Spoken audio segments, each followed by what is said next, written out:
Voltamos, pessoal. Vamos continuar então com a nossa aula de Sociedade e Cultura no mundo e no Brasil. A gente agora está abrangendo a visão mundial, né, da influência dessa cultura na sociedade. A gente vai falar de um tema agora que ele vem sido muito mencionado nos últimos dias, né?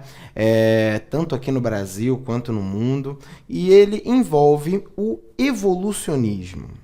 O que seria o evolucionismo? Bem, muitos cientistas, muito antes do Charles Darwin ter tentado, aliás, muito antes do Darwin ter tentado essa teoria, eles intentaram promover uma ideia parecida, tá?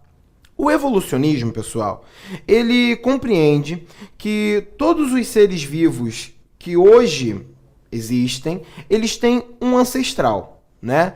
E esse ancestral, ele foi mudando, né? Através do próprio sexo, né? Sexo com semelhanças, eles vão gerar uma nova espécie. Sexo com outras semelhanças, uma nova espécie. E assim por diante, né?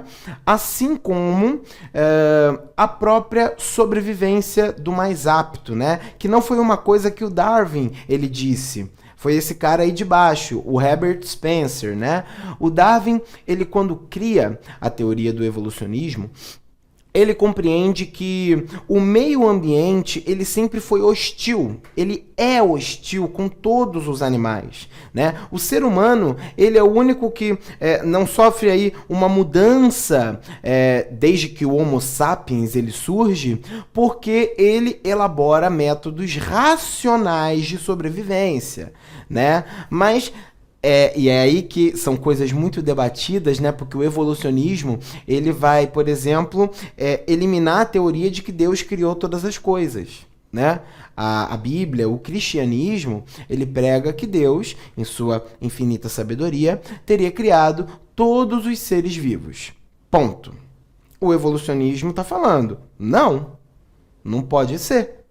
Porque o cachorro que a gente tem hoje não era o cachorro de 50 mil anos atrás. Há 50 mil anos atrás, o cachorro era um lobo, né? Hoje, ele é pequenininho, fofinho e fica em cima do sofá.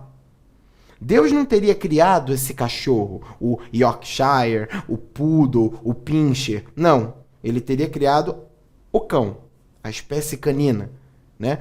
E esses cães, ao longo do tempo, através de cruzamentos com quem tem semelhanças, eles foram criando suas particularidades. Entenderam? O evolucionismo, pessoal, vai ser uma marca muito grande no século XIX, tá? O próprio Charles Darwin, ele vai ter muito problema na sua própria vida pessoal ao promover essa teoria, né?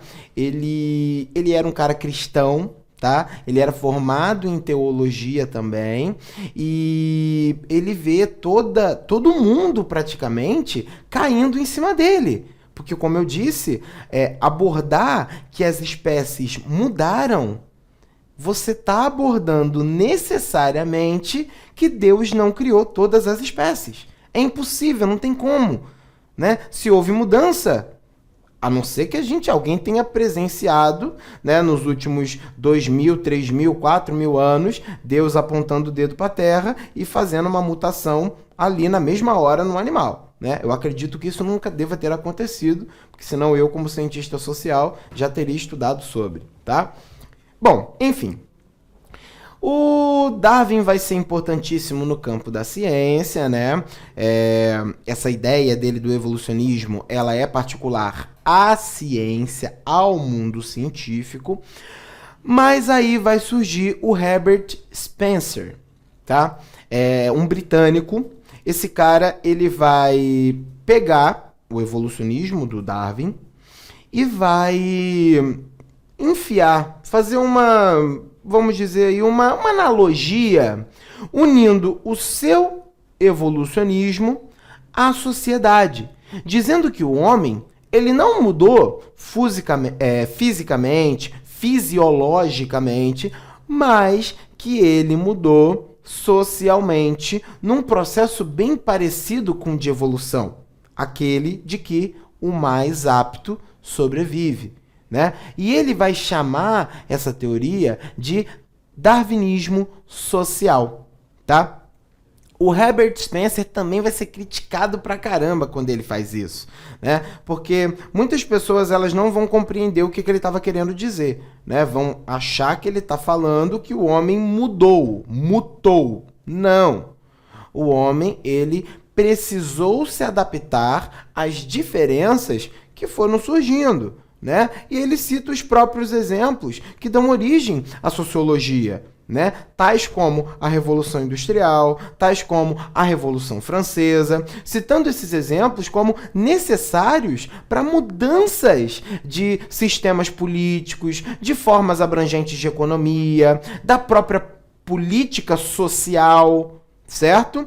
E pobre do Herbert Spencer, né? Se ele tivesse vivido pelo menos até o fim da Primeira Guerra Mundial, ele teria visto tantos sistemas monárquicos caindo, né? Abordando justamente isso aí, certo? A sociedade búlgara, a sociedade romena, a austríaca, a turco-otomana, perceberam que esse negócio de monarquia era coisa do passado. E todos esses países aboliram suas monarquias. A mais brilhante de todas as abolições nessa época foi a da Rússia, né? Os russos não só aboliram o seu império czarista, como também elaboraram um novo sistema político, né? Colocaram lá a ideia do Karl Marx para funcionar e se tornaram uma república socialista, a primeira do planeta, certo? Então, essas mudanças aí seriam o que se encaixariam no que o Herbert Spencer chama de darwinismo social. Tá? Essa mudança, essa adaptação que o ser humano ele tem, né? Ele tem que ter para ele poder sobreviver. Caso contrário, não acontece, tá? Vamos citar então um exemplo contrário a isso? Vamos ver uma sociedade que não se adaptou e acabou morrendo? As sociedades pré-colombianas, tá? Mas, poxa, Rodrigo, você está querendo me dizer que os maias, os incas e os astecas, eles morreram, não foi por causa dos espanhóis? Foi porque eles não estavam se adaptando? Calma. Os espanhóis, eles tiveram a sua parcela de culpa no fim dessas culturas, sim, tá? Trazendo as doenças da Europa, escravizando, matando mesmo com seu poderio bélico muito superior ao dos nativos americanos, tá? Sim.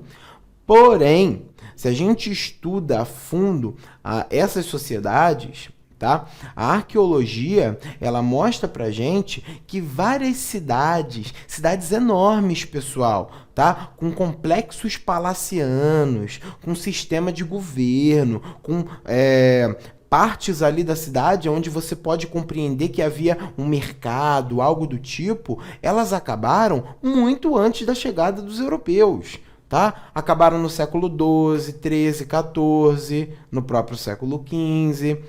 Então, houve uma falta de adaptação? Provavelmente sim, tá? Então, esse tipo de coisa dá força ao darwinismo social, né? Ajuda a explicar o que acontece com uma sociedade que não se adapta, né? Que não muda. Ela acaba chegando ao fim. Tudo bem? Bom, dentro desse contexto de mudanças sociais, né, vai vir a questão da libertação dos escravos, né, pessoal? Dentro da história, provavelmente você deve ter visto que os ingleses, eles foram os primeiros a promover, né, esse fim da escravidão. E aí você pode pensar, poxa, que legais que os ingleses eram, né? Puxa vida, muito legal a atitude dos ingleses. Não, gente, não foi uma atitude legal dos ingleses, tá? Os ingleses foram os primeiros a se lançar na Revolução Industrial. E aí eles perceberam o seguinte: um escravo não ganha salário. E o escravo é uma parte muito considerável da sociedade. Nas sociedades americanas, por exemplo, o número de escravos era muito grande. Aqui no Brasil, pessoal, do começo do século XIX, Tinha tanto negro quanto tinha branco. Só que esses negros não contribuem para a economia. Ah, professor, mas esse negro não é produto? Comprar ele não faz a economia girar? Sim, faz a economia girar. Só que uma vez que você compra um negro, você não vai comprar ele duas vezes. Ele já é seu. Você não compra de novo. Morreu o negócio. Agora, se esse negro é liberto, trabalha, ganha um salário, ele vai guardar o salário no bolso e nunca mais vai gastar? É lógico que não. Ele vai pegar esse salário e ele vai gastar, ele vai comprar comida, ele vai comprar roupa, ele vai comprar produtos industrializados e vai fazer essa economia, essa roda girar de uma maneira muito mais intensa. E aí vai ser bem visto, vai ser mal visto, vai ficar naquele, eu não sei, né? A maçonaria, o iluminismo vão trazer muito à tona essa questão por conta lá das bandeiras de liberdade, igualdade e fraternidade, né?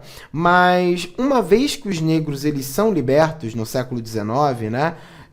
O nosso país, diga-se de passagem, foi um dos últimos do mundo a abolir essa escravidão, né? Uma triste marca na nossa história. Esse cara, ele tem que conviver na sociedade. E aí eu quero que você entenda o seguinte, tá? O negro do século XIX, pré-abolição, ele é gado. Ele é produto. Então você tenta entender na cabeça do homem branco livre, europeu ou americano, que ele agora tem que conviver na cidade sem poder se colocar como superior com gado.